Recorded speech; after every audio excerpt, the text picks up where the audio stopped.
Assalamu alaikum. Good morning, student. I hope that you all will be fine.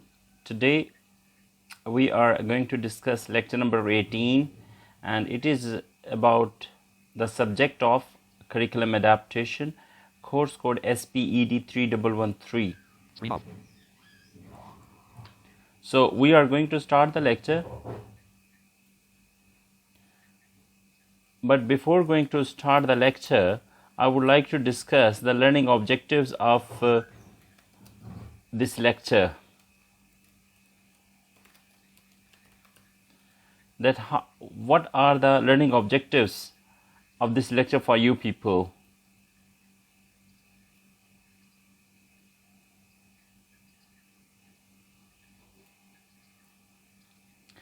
You will be able to understand the concept of evaluation. After that, you will be able to elaborate the definition of evaluation.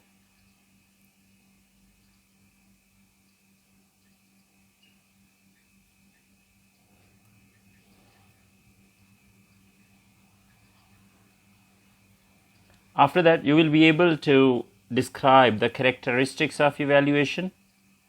Then you will be able to understand the purpose and functions of evaluation. And at the end, instead, you will be able, it is not the end, it is the second last point, you will be able to understand the types of evaluation. Then you will also elaborate or define need and importance of evaluation. So we are going to start this lecture today. You know, this is the last chapter of our this is the last topic of our chapter number 4, and it is 4.4 according to our course line. 4.4 the evaluation. So let's start. हम start करते हैं concept of evaluation से. अब जो सबसे पहले जो हमें समझने की ज़रूरत है, एक छोटा सा इंट्रो है ये.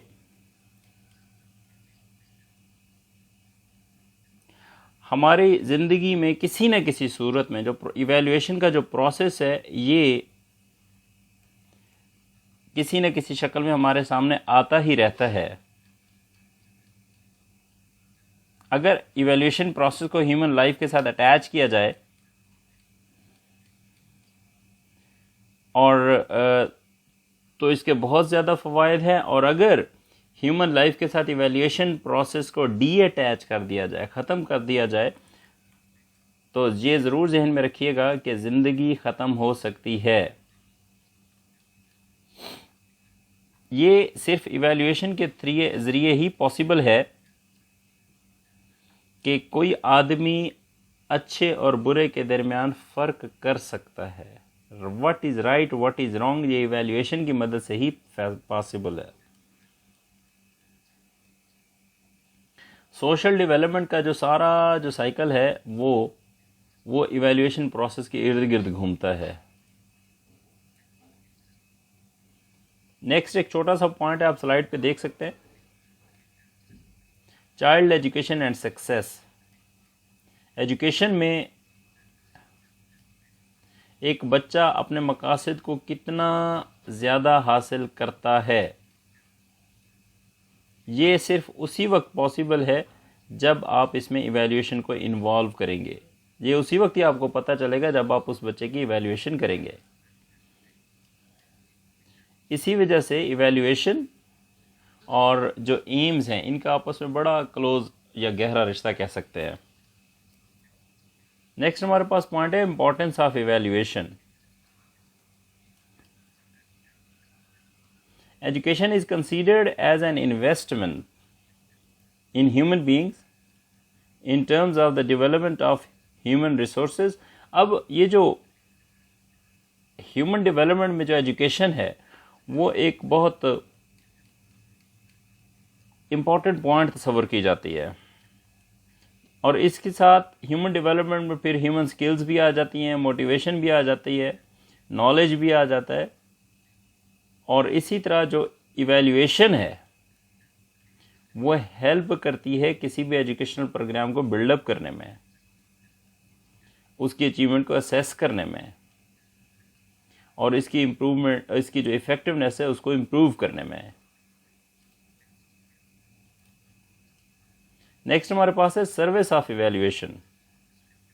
अब इवैल्यूएशन की सर्विस क्या है, क्या सर्व करती है?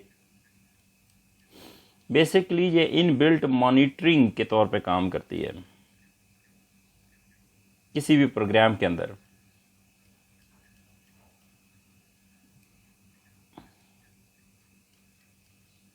टाइम टू टाइम जो लर्निंग हो रही होती है उसका रिव्यू भी इवैल्यूएशन की मदद से किया जाता है।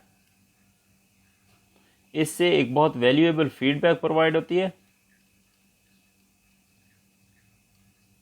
इसी वजह से इसका जो डिज़ाइन है वो भी बहुत इफ़ेक्टिव होता है। इसी वजह से इवैल्यूएशन एक मेजर रोल प्ले करती है किसी भी एजुकेशनल प्रोग्राम में। नेक्स्ट हमारे पास पॉइंट है रोल ऑफ इवैल्यूएशन।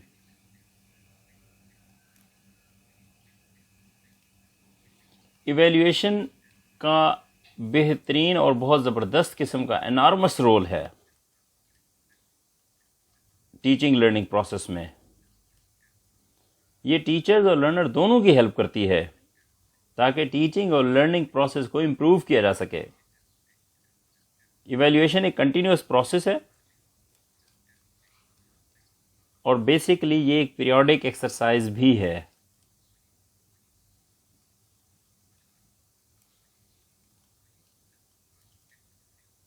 नेक्स्ट हमारे पास पॉइंट है हेल्प बाय इवैल्यूएशन।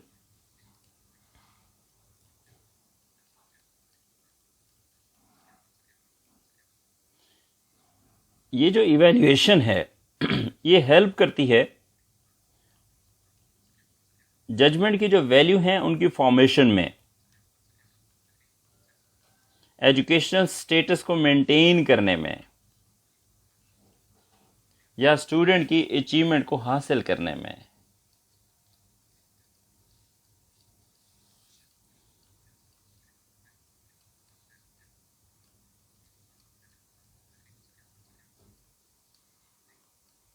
एवेल्यूएशन का टीचिंग लर्निंग प्रोसेस में बहुत अहम किरदार है और इसके बगैर जो टीचिंग लर्निंग प्रोसेस है वो उसको मज़ीद बेहतरी की तरफ लेके जाया जा सकता है। नेक्स्ट हमारे पास पॉइंट है कंट्रीब्यूशन ऑफ इवैल्यूएशन। लर्निंग में evaluation formulation of objectives set करने में हेल्प आउट करती है, यानी कि ऑब्जेक्टिव सेट आउट करने में इवैल्यूएशन हमारी मदद करती है। कैसे हेल्प आउट करती है? जाहिर सी बात है, हमने अगर कोई ऑब्जेक्टिव बनाए हैं, जब हम उनको इवैल्यूएट करेंगे तो अगर वो ठीक हुए तो ठीक इवैल्यूएशन आएगी ना, और अगर वो ठीक नहीं है तो हम नए सिरे से ऑब्जेक्टिव बनाएंगे। तो formulation of objective he evaluation की मदद से ही पॉसिबल है। इसके अलावा इसमें डिज़ाइनिंग ऑफ लर्निंग एक्सपीरियंसेस भी शामिल है जिसमें इवैल्यूएशन हेल्प आउट करती है, और असेसमेंट ऑफ लर्नर परफॉर्मेंस में भी इवैल्यूएशन हेल्प आउट करती है। इसके बावजूद इसी वजह से ये टीचिंग और लर्निंग जो करिकुलम है उसमें इंप्रूवमेंट इवैल्यूएशन की मदद से लाई जा सकती है। सोसाइटी की अकाउंटेबिलिटी भी इसी की मदद से पॉसिबल है। पेरेंट्स को भी इसी की मदद से देखा जाता है, इवैल्यूएशन की मदद से, और एजुकेशन सिस्टम के अंदर बच्चे की इंप्रूवमेंट को भी देखा जाता है। नेक्स्ट हमारे पास पॉइंट है यूज ऑफ इवैल्यूएशन। अब हम इसका जरा इस्तेमाल डिटेल के साथ डिस्कस करते हैं।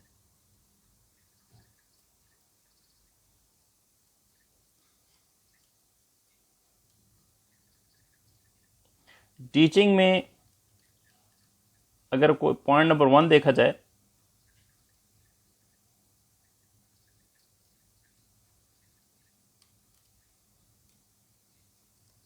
हम टीचिंग में देखते हैं जी, इवैल्यूएशन का जो यूज है उसको देख लेते हैं। नंबर 1,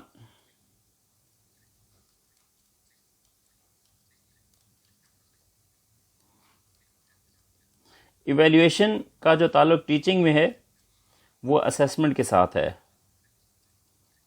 बेसिकली टीचिंग की जो इफ़ेक्टिवनेस है उसको एक्सेस करना भी इवैल्यूएशन में आता है। टीचिंग स्ट्रेटजी को देखना वो उस भी इवैल्यूएशन की मदद से पॉसिबल है। मेथड्स और टेक्निक्स को भी इवैल्यूएट किया जाता है। इसमें फीडबैक भी शामिल है जो कि टीचर्स को ये बताती है कि टीचर्स टीचिंग कैसे कर रहे हैं, और लर्नर्स को ये बताती है कि उनकी लर्निंग कैसे हो रही है। दूसरा पॉइंट है करिकुलम, कोर्सेज में इंप्रूवमेंट लाना, बेहतरी लाना। टेक्स्ट और टीचिंग मटेरियल को इसमें देखा जाता है, और ये सारा इवैल्यूएशन की मदद से ही पॉसिबल है। तीसरे नंबर पे सोसाइटी में इवैल्यूएशन का क्या किरदार है। इवैल्यूएशन जो है वो अकाउंटेबिलिटी प्रोवाइड करती है सोसाइटी को, जिसमें डिमांड्स और रिक्वायरमेंट ये सारी शामिल हैं, और इसका ताल्लुक एम्प्लॉयमेंट मार्केट से है, जॉब अपॉर्चुनिटी से। नंबर 4 पे है पेरेंट्स।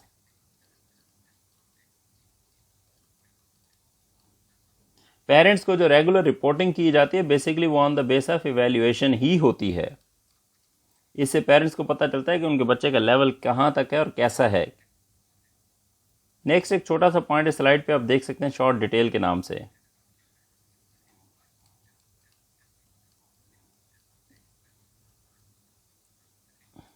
एजुकेशन सिस्टम में इवैल्यूएशन की बहुत ज़्यादा ज़रूरत है। मुख्तलिफ पर्पज़ इससे हासिल किए जा सकते हैं, अचीव किए जा सकते हैं, जो कि एजुकेशन सिस्टम में, for example quality control in education,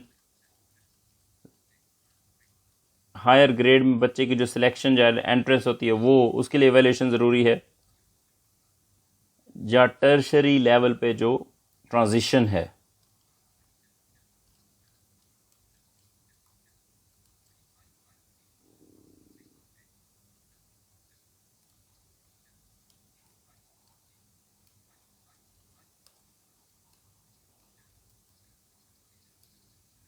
इससे ये भी हेल्प मिलती है अपनी जो मुख्तलिफ जो स्पेसिफिक जो फ्यूचर एक्टिविटीज़ हैं उनके बारे में बेहतर फैसला करने में, और मज़ीद स्टडीज़ के लिए जो फर्दर गाइडेंस है वो भी इवैल्यूएशन की मदद से मिलती हैं, या कोई अच्छा ऑक्यूपेशन सेलेक्ट करने के लिए भी इवैल्यूएशन हेल्प आउट करती है। कुछ जो एजुकेशनिस्ट हैं वो इवैल्यूएशन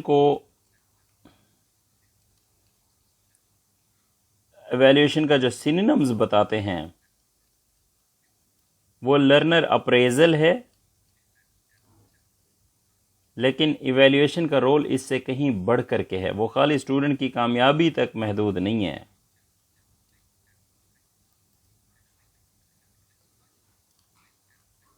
इसका बहुत इफ़ेक्टिव रोल है इवैल्यूएशन का, जो क्वेश्चन करने में भी यूज़ होता है, और ऑब्जेक्टिव को चैलेंज करने में, ऑब्जेक्टिव को अचीव करने में इवैल्यूएशन का बहुत बड़ा किरदार है।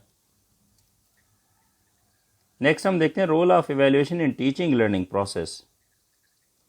इवैल्यूएशन के 4 डिफरेंट एस्पेक्ट हैं।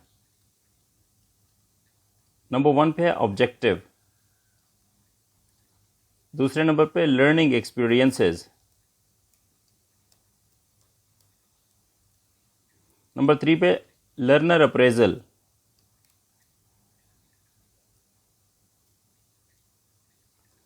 नंबर 3 पे है रिलेशनशिप,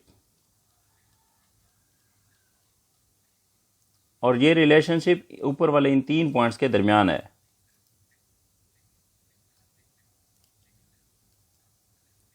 अब हम आते हैं असल चीज़ की जानिब, और ये है definition of evaluation.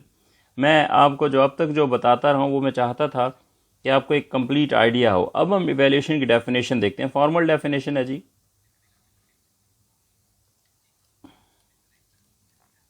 Evaluation psychology में डिफरेंट मीनिंग्स कन्वे करती है।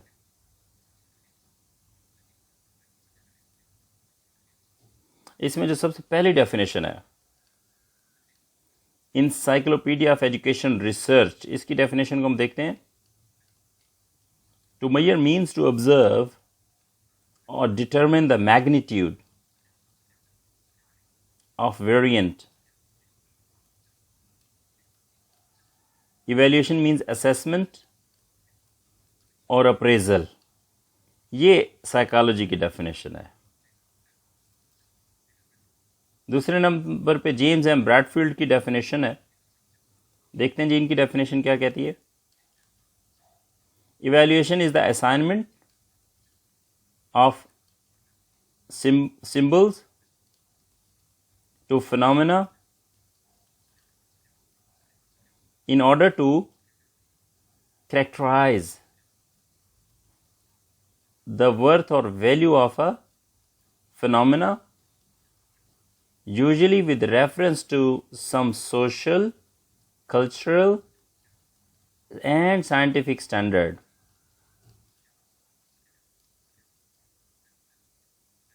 ग्रॉनलैंड एंड लिन, इनकी डेफिनेशन हम देखते हैं. Evaluation is a systematic process of collecting, analysing and interpreting information to determine the extent to which pupils are achieving instructional objectives. ये 3 definition है जो कि मैंने बाकी लोगों की बताई हैं. अब जो डेफिनेशन नंबर 4 है वो मेरी अपनी है. आपकी मर्जी है आप एज अ स्टूडेंट कौन सी डेफिनेशन आप देखते हैं.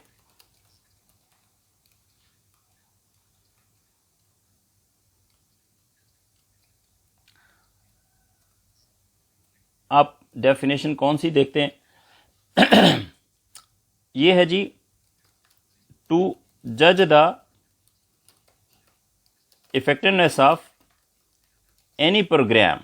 टू जज the effectiveness of any programme is called evaluation. यानी कि किसी भी प्रोग्राम की अफादियत जान करके जजमेंट करना, फैसला करना इवैल्यूएशन कहलाता है. ये मेरी डेफिनेशन है. 4 डेफिनेशन आपके पास आ गई हैं. आपकी मर्ज़ी है आप कौन सी डेफिनेशन याद करें, लेकिन आप कोशिश करें कि एक डेफिनेशन ऐसी याद ज़रूर करें कि जिससे आपको फ़ायदा हो. क्योंकि मेरे एक टीचर ने मुझे कहा था जब when I was the student of master in special education first semester में, कि अगर आपने इस डिग्री की बेस पे नॉलेज हासिल करना है और कामयाब होना है, जल्दी जॉब लेना चाहते हैं, तो जितनी भी बेसिक डेफिनेशन है उनको फिंगर टिप्स पे कर लें. And I am very grateful to my respected teachers. मैं अपने तमाम टीचर्स का शुक्रिया अदा करता हूँ कि जिन्होंने हर कदम पे मुझे सपोर्ट किया, और उन्हीं की वजह से मैं आज यहाँ पे हूँ. और मैंने अपने टीचर्स की इस बात को उस वक्त भी याद किया था और अभी भी मैं याद रखता हूँ. तो मेरी आपको भी यही एडवाइस है कि आप इसको ऐसे फॉलो अप कर लें.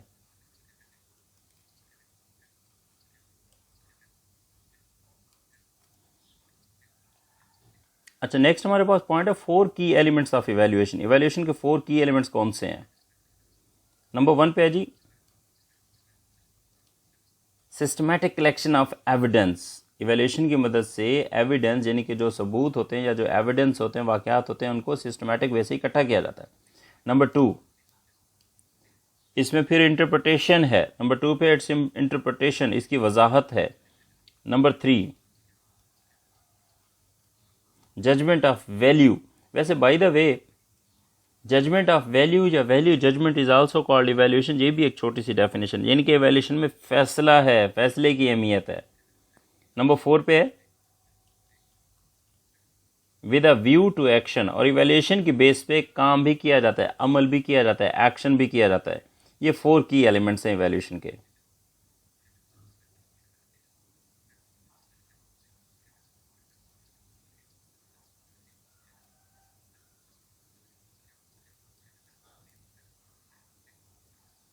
नेक्स्ट हम पॉइंट डिस्कस करते हैं कैरेक्टरिस्टिक्स ऑफ इवैल्यूएशन.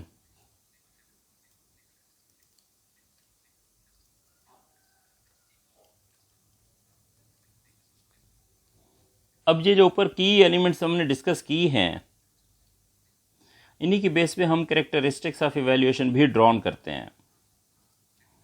पहला जो नंबर 1 पे है कैरेक्टरिस्टिक्स, इवैल्यूएशन में सिस्टमैटिक प्रोसेस होता है.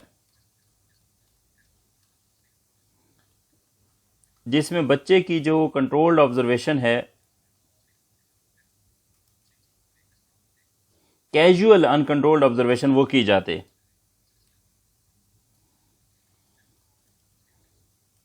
दूसरा पॉइंट है, इवैल्यूएशन एक कंटिन्यूअस प्रोसेस है जो कि एक आइडियल सिचुएशन में किया जाता है टीचिंग लर्निंग प्रोसेस के दौरान, जिसमें टीचिंग लर्निंग प्रोसेस एक साइड पे है और जो इवैल्यूएशन प्रोसेस है वो दूसरे साइड पे है, लेकिन ये दोनों चलते साथ साथ हैं। तीसरे नंबर पे इवैल्यूएशन जोर देती है ब्रॉड पर्सनालिटी चेंजेस पे, और एजुकेशन प्रोग्राम के जो मेजर ऑब्जेक्टिव्स हैं उनमें भी इवैल्यूएशन जोर देती है, एम्फसाइज करती है। बल्कि इसमें खाली सब्जेक्ट मैटर डिस्कस नहीं किया जाता, बल्कि इसमें attitude, interest, ideas, ways of thinking, working habits, personal and social adaptability, ये सारी चीज़ें इवैल्यूएशन में फोकस किए जाते हैं। नंबर 4 पे इवैल्यूएशन में एक अजम्पशन भी है कि जो एजुकेशनल ऑब्जेक्टिव जो प्रीवियसली आइडेंटिफाई किए गए थे, इस वजह से उसमें उनको डिफाइन भी किया जाता है। ये ऐसा रीज़न है जिसमें टीचर्स एजुकेशनल ऑब्जेक्टिव्स को भूल ही नहीं सकते, मिस कर ही नहीं सकते जब वो प्लानिंग कर रहे होते हैं या टीचिंग लर्निंग प्रोसेस को कैरी आउट कर रहे होते हैं, चाहे क्लासरूम में करें चाहे क्लासरूम से बाहर करें। नंबर 5 पे है, इवैल्यूएशन एक कॉम्प्रिहेंसिव प्रोग्राम डेवलप कराती है, और अगर इवैल्यूएशन का प्रोग्राम ही कॉम्प्रिहेंसिव हो तो इसमें कई तरह के प्रोसीजर्स इन्वॉल्व हो जाते हैं। For example, analytical, synthetic, heuristic, experimental, lecture etcetera, कई तरह के इसमें फिर टेस्ट भी शामिल हैं, subjective type, objective type. Number 6 पे है, learning is more important than teaching. Teaching से ज़्यादा लर्निंग इम्पोर्टेंट है। मेरा पढ़ाना इतना मायने नहीं रखता जितना आपका सीखना मायने रखता है। मैं अगर आपको एक चीज़ पढ़ा सकता हूँ तो आप एक के साथ दूसरी चीज़ खुद ब खुद सीखते हैं, तो आपकी लर्निंग हमेशा इम्पोर्टेंट रही है टीचिंग से। और जहन में रखें, उस टीचिंग की कोई वैल्यू ही नहीं है जिससे कोई लर्निंग ही ना हो। मेरे पढ़ाने का उस वक्त कोई फ़ायदा नहीं है जब तक आप लोग खुद अपनी लर्निंग शो नहीं करेंगे। नंबर 7 पे ऑब्जेक्टिव्स होते हैं इसमें, जो कि लर्निंग एक्सपीरियंसेस की बेस पे सेट किए जाते हैं, और ये इतने रेलेवेंट ऑब्जेक्टिव होने चाहिए कि जिसमें जो बच्चे हैं, जो शागिर्द हैं, जो स्टूडेंट हैं, वो कामयाबी की जानिब ही जाएं और अपने एजुकेशनल गोल्स इजीली अचीव कर सकें। नंबर 8 पे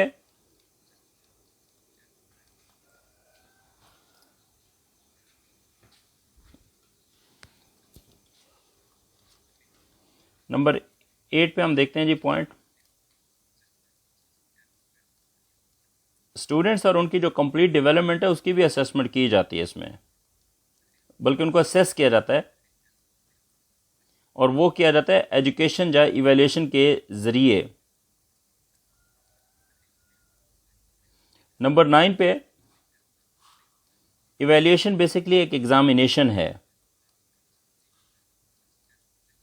जो कि परफॉर्मेंस और ऑब्जेक्टिव्स के दरमियान है। परफॉर्मेंस और ऑब्जेक्टिव के दरमियान जो डिटरमाइन करती है वो एक इवैल्यूएशन ही है। नेक्स्ट हमारे पास है स्टेप्स इन्वॉल्व इन इवैल्यूएशन। कुछ स्टेप्स हैं जी इवैल्यूएशन के लिए। नंबर 1 पे इसमें जनरल ऑब्जेक्टिव्स की आइडेंटिफिकेशन है। सबसे जो पहला स्टेप है वो ये है, इवैल्यूएट करना क्या है। फॉर एग्जांपल, और वो उसमें भी यानी कि सबसे जो पहला सेट है ऑब्जेक्टिव सेट आउट किए जाते हैं, बस ऑब्जेक्टिव बनाए जाते हैं, किसकी इवैल्यूएशन करनी है, ऑब्जेक्टिव बनाए पहले। कौन सी एबिलिटीज और स्किल्स को डेवलप होना चाहिए जब एक बच्चा पढ़ता है, मैथमेटिक्स है, 1 साल के लिए पढ़ाई जाए, कितने साल के, हर चीज सेट की जाती है। किस तरह की अंडरस्टैंडिंग बच्चे को होनी चाहिए। दूसरे नंबर पे जब आप ऑब्जेक्टिव्स को बयान कर रहे होते हैं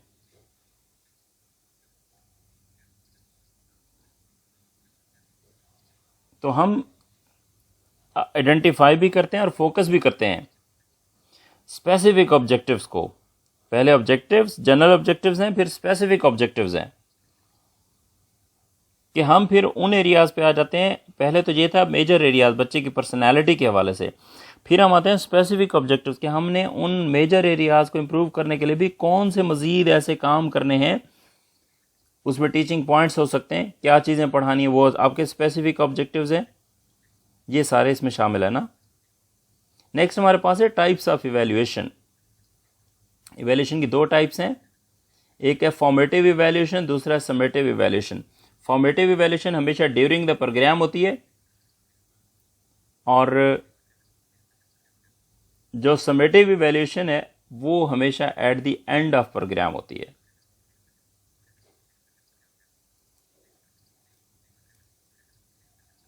सो स्टूडेंट, ये हमारे पास इवैल्यूएशन के हवाले से 4.4 था। हमारा लेक्चर नंबर 18 अल्हम्दुलिल्लाह आज कंप्लीट हो गया है। I hope you would have a nice learning today. If you have any question you can ask me please in my WhatsApp, or you can also share your comment as well. You can like, or definitely you need to subscribe if you have not subscribed the channel yet. So sharing of information as a knowledge, definitely this would be very beneficial for someone else as well. Thank you very much. Remember in prayer, sees you inshallah in next lecture. Thank you ji. 6:19 a.m.